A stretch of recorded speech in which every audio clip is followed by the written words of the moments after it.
March 15th was the first day our lips met. And when that happened, I felt pieces of my soul escape into you. And then I realized they weren't escaping. They were remembering. They were remembering all the past lives that we created together. And so with this...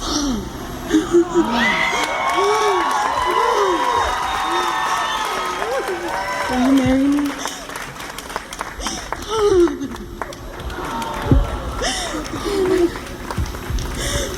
Oh my God.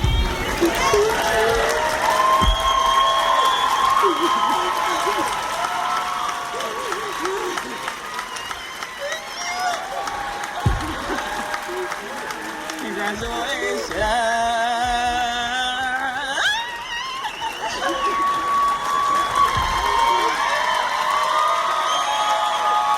You're welcome. You're welcome. You're welcome. You're welcome.